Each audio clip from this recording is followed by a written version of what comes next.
تو محقق کتنے ہی بڑے علامہ، حضرت ابن عباس سے زیادہ قرآن و سنت سمجھنے والے نہیں ہونا۔ حضرت ابن عباس رضی اللہ تعالیٰ عنہ کا یہ اثر سنو اور یاد رکھو۔ حضرت ابن عباس رضی اللہ تعالیٰ عنہ میں کہتے ہیں لا تسبوا اصحاب محمد صلی اللہ علیہ وسلم، لوگو نبی علیہ الصلوۃ والسلام کے صحابہ میں سے کسی کو بھی برا بھلا مت کہو، نبی علیہ الصلوۃ والسلام کے صحابہ میں سے کسی کو بھی برا بھلا مت کہو۔ کیوں کہا؟ اس لیے حضرت ابن عباس کہتے ہیں لأن اللہ امرنا بالاستغفار لهم، اللہ تعالیٰ نے ہمیں جو حکم دیا ہے وہ یہی کہ ہم ان کے حق میں صرف مغفرت کی دعا کریں۔ جب اللہ کا حکم مغفرت کی دعا کرنے کا ہے تو ہم ان کے حق میں اپنی زبان کو غلط طریقے سے نہ کھولیں۔ یہ کہنے کے بعد حضرت ابن عباس نے جو بات کہی، یہ کون ابن عباس ہیں؟ ترجمان قرآن ہیں۔ یہ کون ابن عباس ہیں؟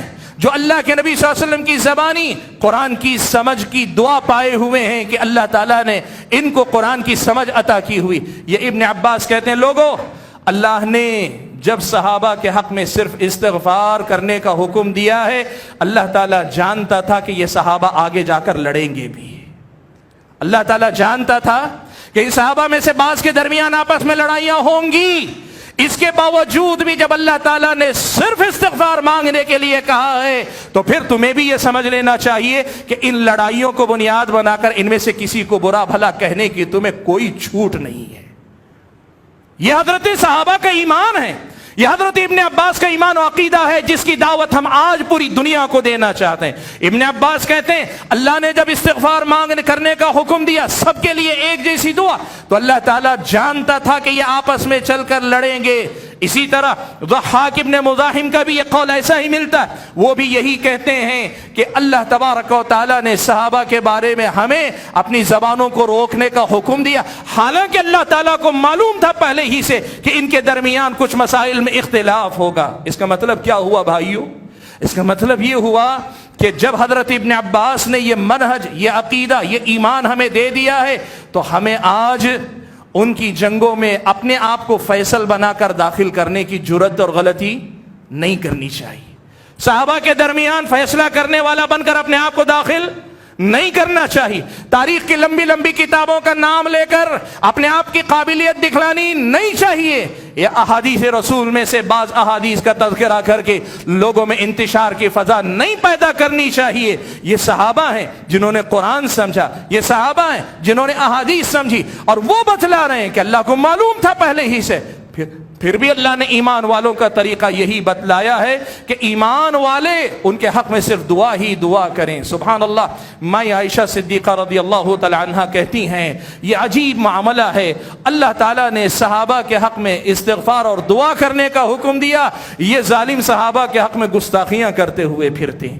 حضرت عائشہ کے اس جملے کا مطلب سمجھاتے ہوئے قاضی عیاض رحمۃ اللہ علیہ نے لکھا ہے، کہتے ہیں مصر میں کچھ لوگ تھے جو حضرت معاویہ کو برا بھلا کہتے تھے، شام میں کچھ لوگ تھے جو حضرت علی کو برا بھلا کہتے تھے، اور خوارج کا طبقہ تھا جو دونوں کو برا بھلا کہتا تھا۔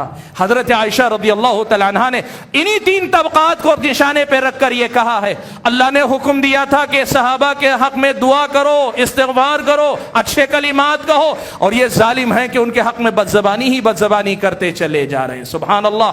حضرت عبداللہ ابن عمر، بھائیو دیکھو ہم یہ کہتے ہیں نا کہ قرآن اور سنت دین ہے، اور قرآن اور سنت کا وہی معنی و مفہوم ہمارا دین ہے جو صحابہ نے سمجھا تھا۔ دیکھو صحابہ نے کیا سمجھا۔ حضرت عبداللہ ابن عمر رضی اللہ تعالی عنہما ایک مجلس میں موجود تھے، ایک آدمی آیا، بعض مہاجرین کے بارے میں زبان درازی کرنے لگا، کچھ برا بھلا کہنے لگا۔